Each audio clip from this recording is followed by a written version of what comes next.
Solve friends. स्क्रीनवरती बघा आपल्याला show होत आहे इथे निफ्टी 50चा जो आहे हा इंडेक्सचा चार्ट आहे. आणि आपण जर इथं बघितलं तर आज जे आहेत ना, तर मार्केटमध्ये एक मोठी अशी गॅप डाऊन जी आहे ते बघायला नाही भेटलेली.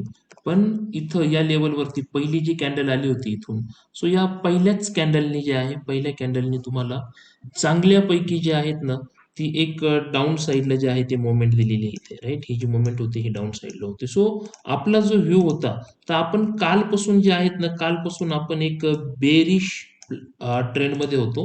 अँड आपण जे आहे ते साधारणतः इथे कुठेतरी या लेवलवरती जे आहेत ना, आपण आपला व्ह्यू जो आहे तो इथं प्लॅन केलेला होता, या लेवलवरती प्लॅन होता. सो आता जो लाईव्ह ट्रेड चाललेला आहे आपला, आणि हा ट्रेड जो आहे तो प्युअरली अल्गोमध्ये आपला ट्रेड चालू आहे. आणि या अल्गोच्या ट्रेडला जर तुम्ही बघितलं इथे, सो मी तुम्हाला दाखवतो की तुम्ही बघा इथे. सो आता रनिंग प्रॉफिट जो आहे ना, तर हा जवळजवळ इतका आहे आता इथे 75,000, राईट. 75,000चा जो रनिंग प्रॉफिट आहे, तर हा अल्गोवरती आपला प्रॉफिट चाललेला आहे. आणि हा टोटली पोझिशनल ट्रेड आहे. तर याला आपण प्रॉपरली हेज कसं केलं होतं, तर डायरेक्शनल हेजिंग म्हणतात याला. सो याच्यामध्ये 10 लॉट होते आपले, की जे 10 लॉट आपण 181 या प्राइस वरती जे आहेत ना, ते आपल्या अल्गोनी जे आहे ते इथं सेल केलेले आहे. बघा तुम्ही, सेलचा ट्रेड आहे. आणि इथं जे आहेत, हा 10 लॉट जे आहेत ते साधारणतः या प्राइस प्रमाणे जे आहे ते आपण बाय केले. म्हणजे त्यांनी काय होतं, की आपलं मार्जिन जे आहे ते आपलं बराच मार्जिन बेनिफिट आपल्याला झालेलं आहे. आणि 10 क्वांटिटी 10 लॉट ज्याला आपण म्हणतो, त्या 10 लॉटनी जे आहे ते आपण इथं काम केलेलं आहे. आणि सध्या जर तुम्ही बघितलं त्याच्या चार्टवरती, जर मी तुम्हाला दाखवलं तर चार्टवरती तुम्ही बघू शकता ते इथे. ओके. सो याच्या चार्टवरती जर बघितलं आपण, तर इथे बघा या लेवलवरती हा जो चार्ट आहे याचा 181 वरून आपण याला सेल करायला सुरुवात केली होती. म्हणजे साधारणतः 181 ची जी प्राइस आहे ती या लेवलवरती इथे ही प्राइस येते. येस, 181 ची जी प्राइस आहे साधारणतः इथं कालची जी प्राइस म्हणतो आपण, तर या टॉप वरतून जे आहे ते आपण याला जे आहे ते इथं सेल करायला जे आहे ती इथं सुरुवात केली होती 181 ला. आणि आत्ता जो आलेला आहे तो साधारणतः 25,500चा तो 58 पर्यंत चाललेला आहे आता.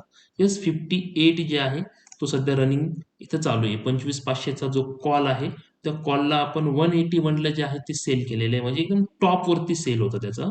सो हा टॉपचा जो सेल आहे तो 181च्या या सेलवरून जे आहे, तर साधारणतः प्राइस जी आहे ती आता आलेली आहे 59 प्रमाणे. आता हा ऑलमोस्ट एक्सपायरीकडे जे आहे ते झिरोकडे हा जाईल असं आपण म्हणूया. परंतु आपण जे आहे अल्गोला मॅन्युअली आज कुठल्याही प्रकारचा स्टॉप लॉस सेट नाही केलेला किंवा टार्गेट सेट नाही केलेलं, तर तो ऑटो एक्झिट घेणार आहे. आणि साधारणतः ती ऑटो एक्झिट कुठपर्यंत होईल माहिती आहे का, तर ती ऑटो एक्झिट जी आहेत ना, आता इथून मार्केट खाली जरी आलं, राईट, तर आयदर याचा जो आहे याचा स्टॉप लॉस जो आहे तो पकडला जाईल, आणि हा एक्झिट झाल्यावरती ही पोझिशन जी आहे ती ऑटोमध्ये जी आहे ती पण एक्झिट होऊन जाणार आहे. सो आता नियर अबाउट बघा इथे 80,000 पर्यंत जो आहे हा रनिंग हा लाईव्ह प्रॉफिट जो आहे तो गेलेला आहे. अँड आपलं जे टार्गेट आहे आजचं साधारणतः 90-91 हजाराच्या दरम्यान जो आहे तो प्रॉफिट बुकिंग जे आहे ते होऊन जाईल. अँड जरी प्रॉफिट बुकिंग नाही झालं आणि जरी तो तिथून खाली आला, तर कुठेतरी एक 65,000च्या दरम्यान जे आहे ते याचा प्रॉफिट बुकिंग जो आहे तो या ट्रेडचा होईल.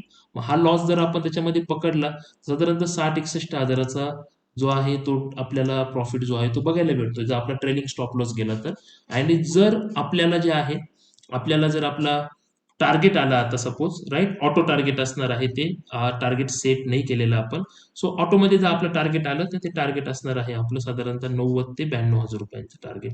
सो 10-1 हजार बाकी अजून. सो ऑप्शन सेलिंगचे ट्रेड जे आहे ते मी आज तुम्हाला एक्सप्लेन करणार आहे. तर संध्याकाळी प्रत्येकाने आपल्या लाईव्ह वेबिनारमध्ये जे आहे ते या, आपण तिथे भेटूया आणि भरपूर गोष्टी ज्या आहेत त्या तिथे डिस्कस करूया. बाकी हा व्हिडिओ जो आहे तो तुम्हाला कसा वाटला ते मला कमेंट बॉक्समध्ये जे आहे ते तुम्ही नक्की सांगा. आणि सर्वात महत्त्वाचं, की हा जो ट्रेड आहे हा आता बऱ्याच क्लायंटला झालेला आहे. अल्गोवरून हा ट्रेड जसा माझ्या अकाउंटला झालाय, तसा बऱ्याच क्लायंटला पण हा ट्रेड झालेला आहे.